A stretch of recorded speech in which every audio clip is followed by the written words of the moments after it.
Today, we're together with Nicole Kenyon, and the reason we are talking with you today is that our common friend Sandra Dodd wrote to me and said, you know what, Jesper?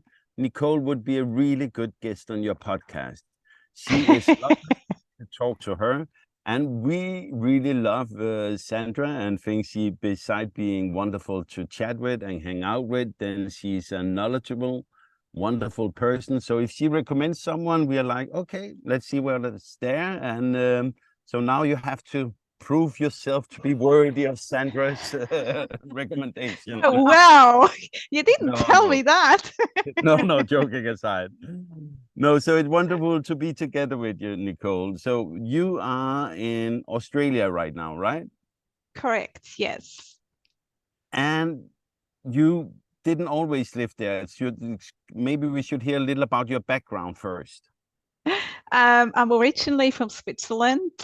I used to be a secretary, an accountant in the office, and kind of broke out of that rut and came to Australia to study and kind of stayed here and then met my husband and definitely stayed then. So Yeah. I just read briefly your notes on what we could talk about or what your background is. And in those, it said that you didn't have a lot of fun in school back in Switzerland.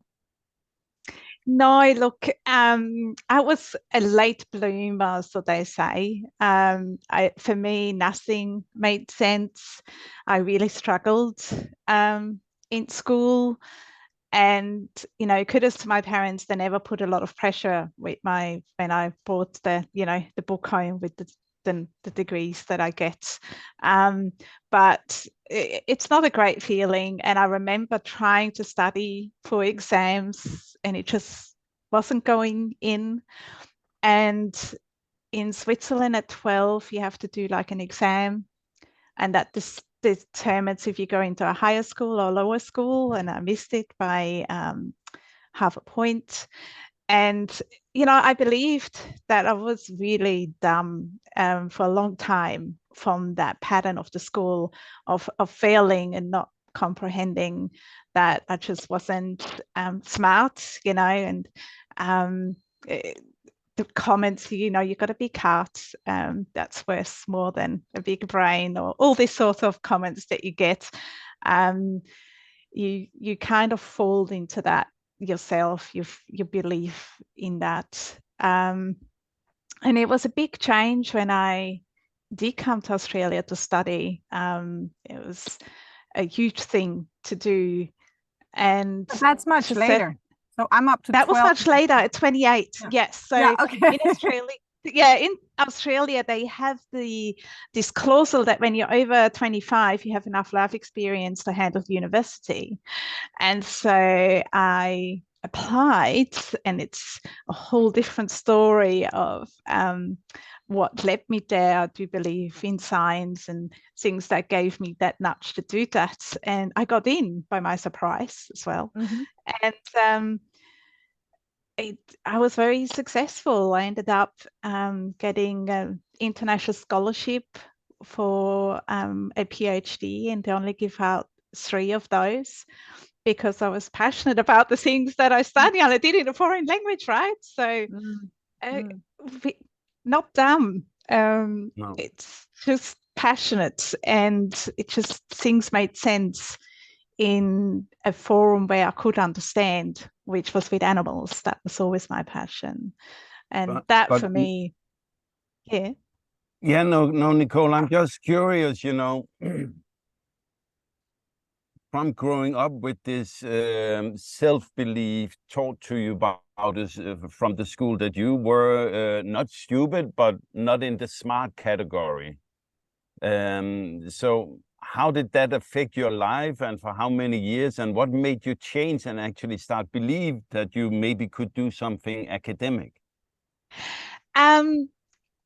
It had an impact. I think it had an impact with relationships, even with boyfriends that I had that would treat me that way as well. I think it had a massive impact looking backwards on this. Yeah.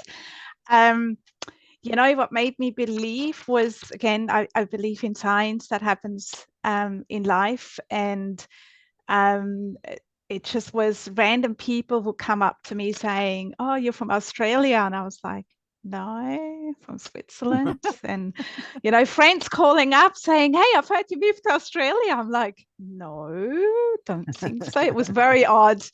It was 2 years of oddness with this, where I then did that step. And it started with a vision board that I did for my life as well. I was very unhappy where I was, and I believe in vision boards, you know, and that was, well, over 25 years ago. So I just put down my dream life, and I always wanted to work with animals. That was always my thing. That was where my heart was. And then the science appeared, so I had to kind of follow that. And yeah, that led me there. And that pattern, you know, it took a while. Like in university, I was still scared that I'm not good enough. You do have that doubt there that you're not good enough and things. But you know, from Sandra Dodd, what I learned with unschooling is that openness to learn, to not be scared to question things, not to be scared of not knowing things, that you celebrate it when you actually learn something new, you know. It's you become a kid again, and I enjoy that life very much. Yeah.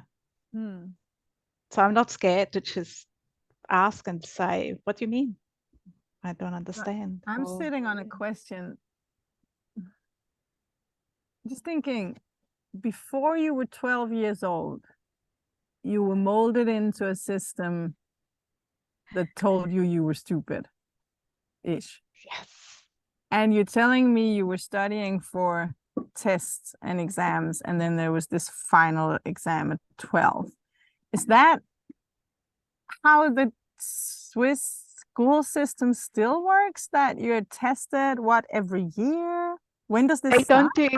No, it's 1 day of exam when you're 12, and that then splits the school. And even though I was really good at maths, I still had to do lower maths at schools. I never had algebra or calculus then at school. But I believe what they now have is not that day of exam. They've realized that you may have a bad day, right? And so now the whole year counts towards that thing, where then they determine where you can go into the upper or lower school. But yeah, it has changed from where it was. Yeah.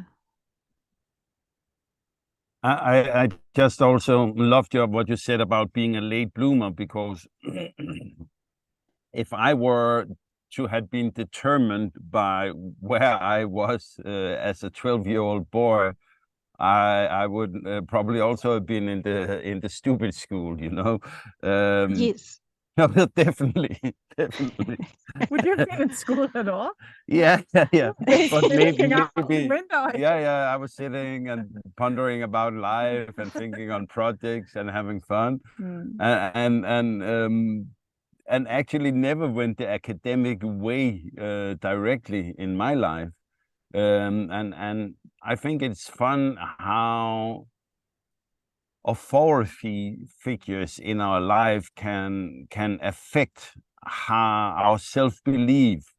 I have had a very successful career. I am smart in many ways as a person. At least that's what the paychecks I have been getting during my life. But I do not have an academic background. And even today, even after being now 48, turning 49 in November, I should be non-affected by it. But there is some part of me that is, well, he makes sure to mock you quite often, call you stupid, which is not fair, because he's actually quite smart. No, but it's only a piece. It's only a piece of paper, though. Yeah, sometimes I would, I believe some of me would have loved to have that stamp from a university saying, oh, you're clever enough, Jesper. And it's just at the same time, sad to acknowledge it. Somehow I'm like, I would have loved not to. Sometimes feel stupid that I don't have a fancy stamp. The thing is about universities, there's actually no reason to go if it's just for the stamp. Yes, that's right. I have a university degree and I had fun for about 10 years at the university. I loved it. I'd do it again. I'd love to do it again, actually. Maybe another subject, just get one more education. It was fun, but it has to be for the education. I mean, it has to be because you're passionate about what you're reading, because you just want to know more, because it's fun to study, because you like the challenge. If it's just to get a nice piece of paper to hang on the wall, please don't go do something else with your life. I think you've done right in your life, just doing whatever felt right. You get something under your eye. There. 100%. Yeah, it's gone now. I agree. I really enjoyed like digging deep into the subject, and you know, suddenly there was like this whole new area that lit up, that kind of connected more. It's like another little puzzle piece, how to see the world, I guess. And yeah, I definitely enjoyed that aspect of this the point, university. you have to tell us what it is that you are passionate about. I mean, I did a PhD. Oh, I worked on frog diseases. Frog diseases. I worked on frog diseases. That's very specific. It is very specific, but it was animals. Yeah. My son-in-law has a T-shirt that says DILF, I think. Damn, I love frogs. We have probably not as big as yours, but a frog passion in the family. But how come the frog diseases are interesting? I'm like, what? No, at that point I chose that because it was universal, it's global, and I was very career focused at that point, and so I chose that subject because it would mean that I could possibly get a job anywhere I wanted to go. Nice.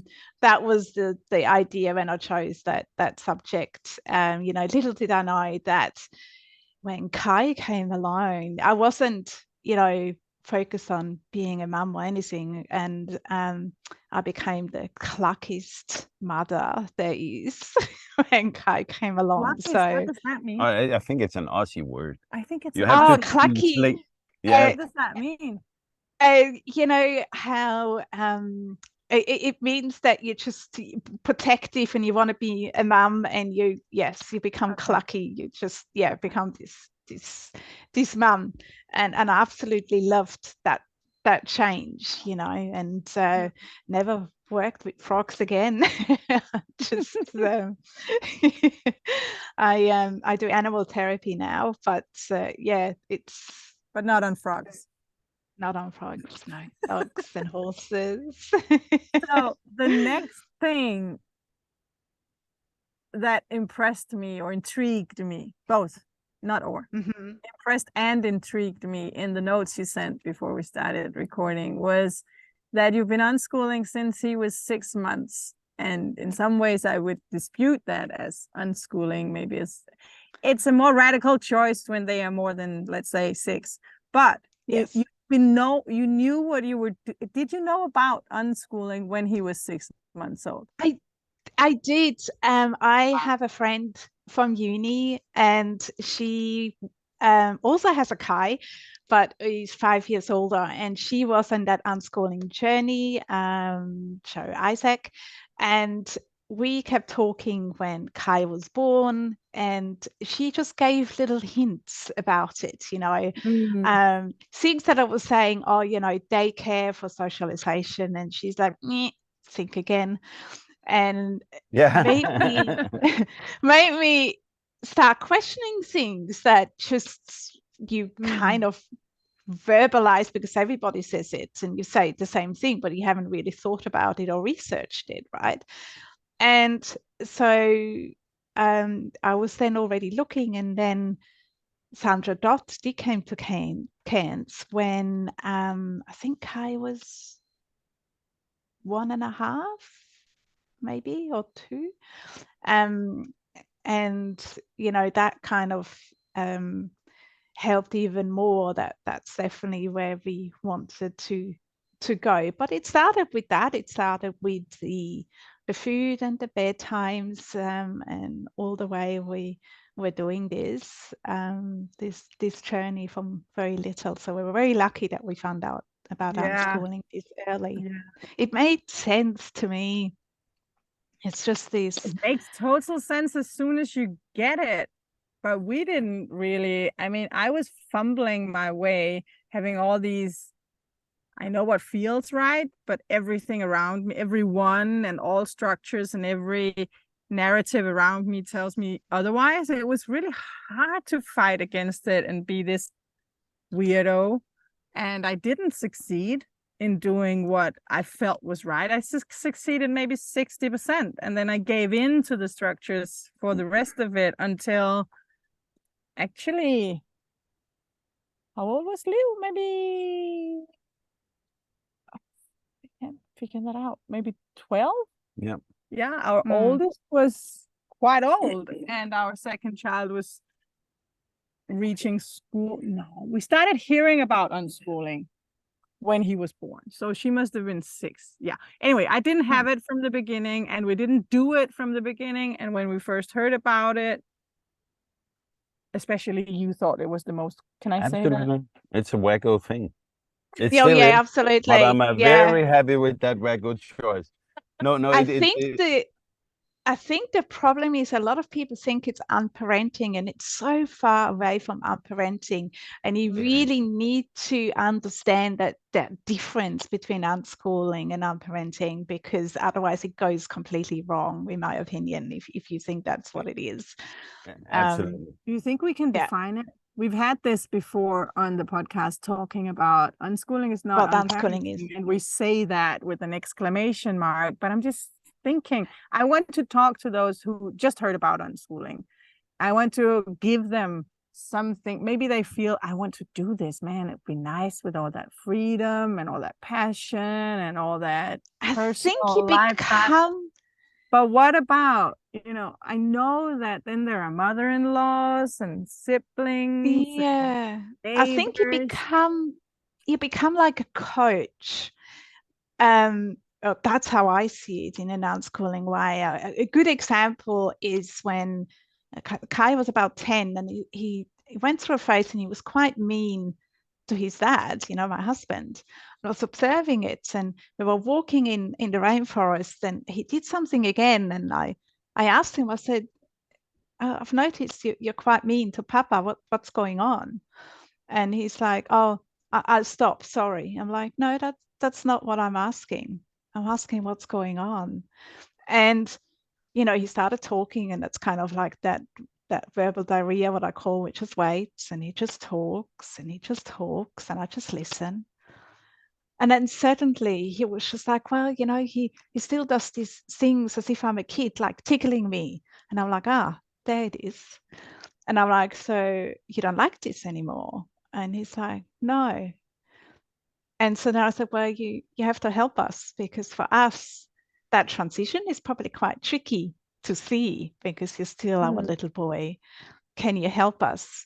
And it was such a beautiful moment from, you're being mean to dad, you're going to get, grounded if you're going to be mean again.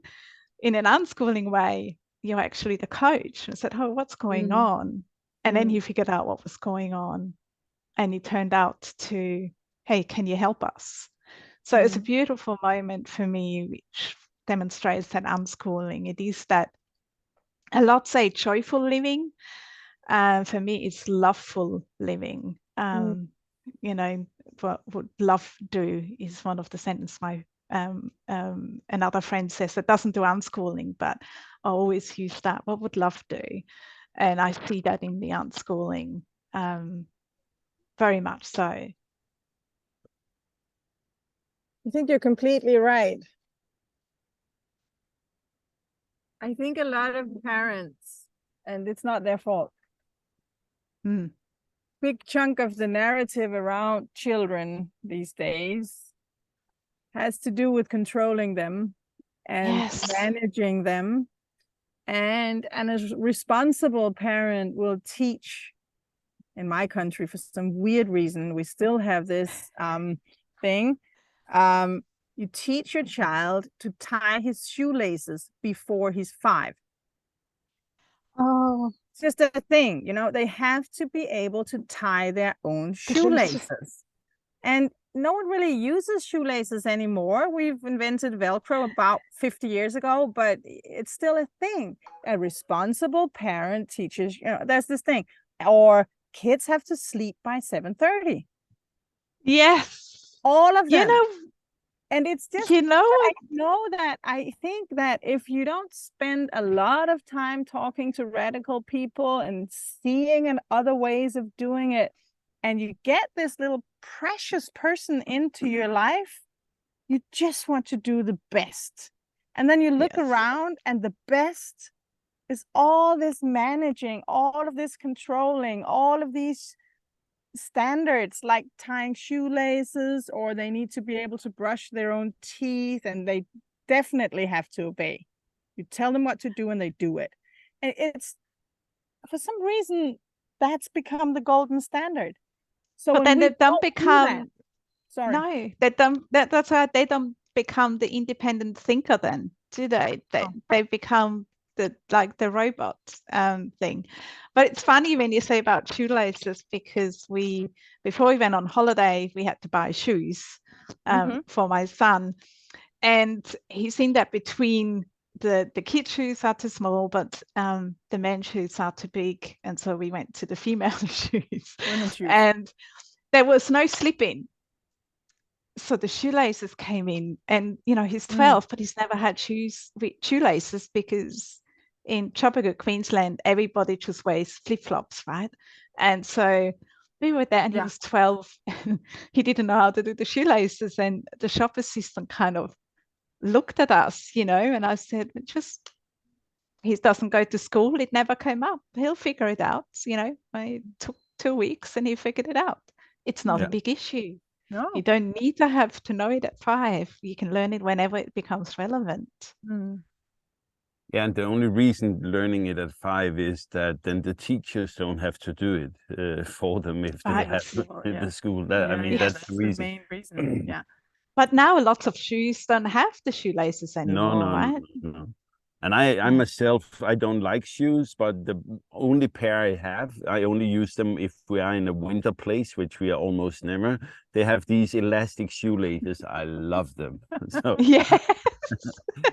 But I actually wanted to talk a little about these feelings you can get as a person when there is an authority telling you how you should feel and about the world. For example, the school system told you more or less with that exam back then that you were not in the smart group.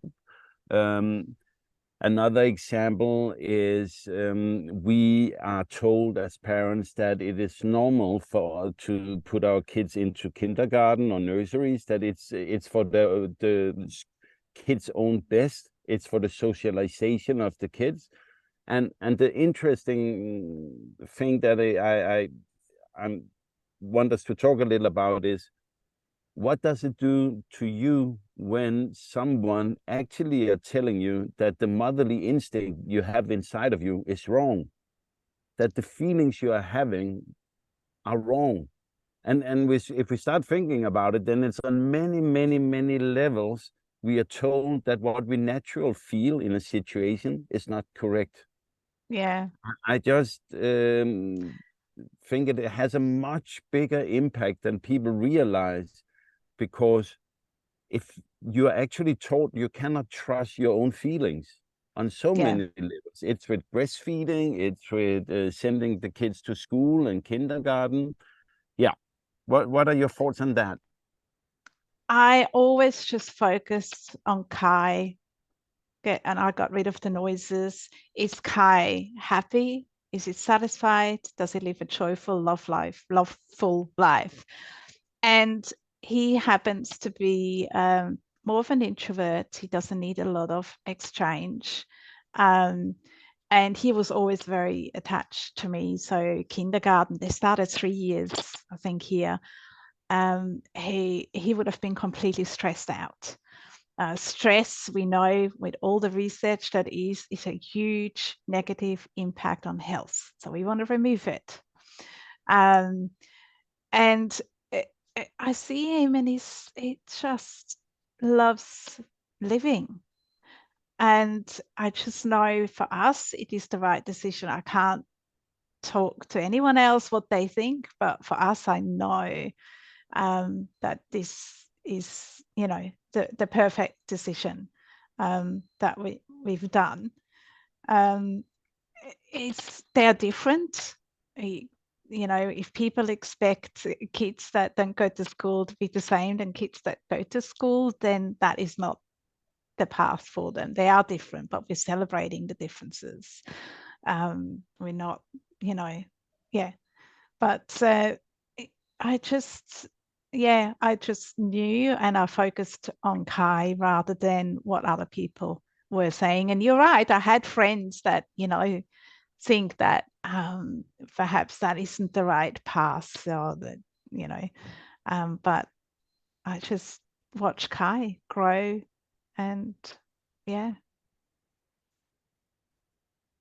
You ever get the full potential question? Sorry? So the full potential question, it's a question we meet a lot. Will they live up to their full potential, or will they fulfill their full potential? We get that question quite often. You know, are they missing out on the things? We don't force them to learn stuff. So are they missing opportunities? Do you get that question, and how do you handle it, if you get it? I don't get that question, funny enough, but okay. No, I don't get that question. But I don't think their knowledge looks very different, right? A good example is weekdays. It's irrelevant for him, and he still doesn't know the order. He just doesn't know the order because it's irrelevant for him. One of ours still can't do it. It's the same thing. Yes. It's not relevant. Yeah, but he knows square roots. He knows, he loves numbers and maths. So when we do Easter treasure hunts, and he wants it quite hard. So we do like Morse code and all sorts of things that we for him, that he is interested. Not for me, oh, he should know. Very different. Things that I know he loves, is interested in, we put into the treasure hunt. You do have to expose them, so you do have to provide that, what Sandra Dott always says, provide a rich environment so learning can occur. That is vital. But provide the things that they are interested in. At the moment, he likes baking, so you know, we got a few baking things, and I got him a baking cook book because she was in MasterChef and he really liked her. So you just provide more of that stuff, right, that they're interested. And I think then learning comes naturally in a different way, you know. Is there anything that you would be worried if he didn't learn it? No, like, because I know he could read, or I know that this is a specific child, and we're not trying not to talk about him because he has his privacy, but unschooling mom, is there anything where you would say, when he's 19, I would like him to be able to XYZ? Handwriting is a big topic at the moment, because again, there's, you know, it's all typing, right, nowadays. What's your take on handwriting? Sorry? What do you think about it, handwriting?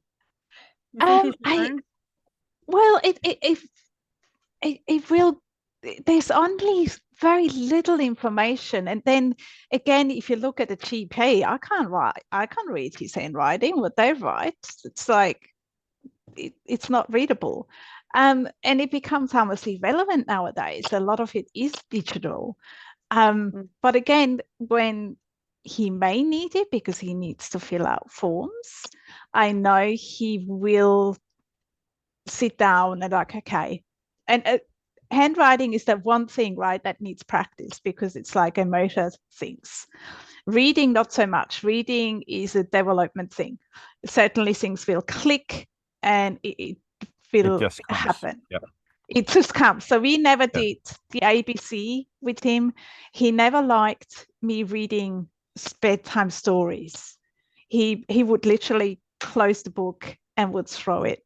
He did not like, he loved me counting his toes in different languages. That was our bedtime routine, but not reading stories. And I was interested to see how is he gonna actually learn to read.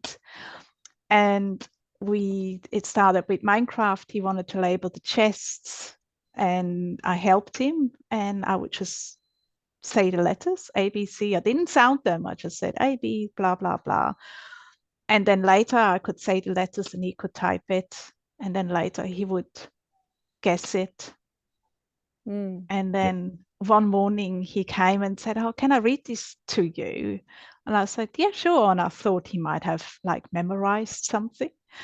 And he had his iPad and he said, Microsoft update version. And I'm like, okay, you can read. And how old was he? Can I ask that? How old was he when he read the Microsoft update? It's the most boring thing ever. I think so. Yeah, I don't know. I think it was 7 or 8. Yeah. About 8, around 8. Yeah. Yeah. I just want to normalize for listeners that not all kids read at 6. No, they don't. He definitely didn't read at 6. I think it was 8, and I believe that is even in the unschooling, there is a graph, right? That's kind of in the medium range. Okay. So there are some that are later. There are famous people that they couldn't read until 12, 13. And they went to school, right?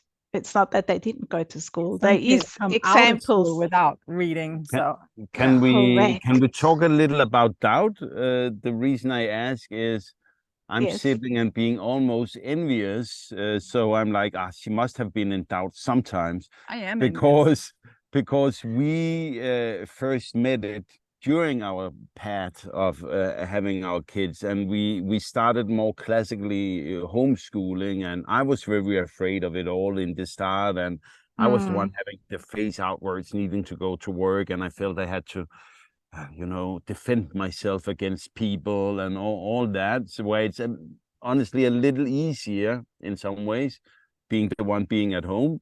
But it sounded like, I feel like disputing that. Yeah, but can we go for the question? Yeah. But can we it sounds like that you had the trust in unschooling very strong.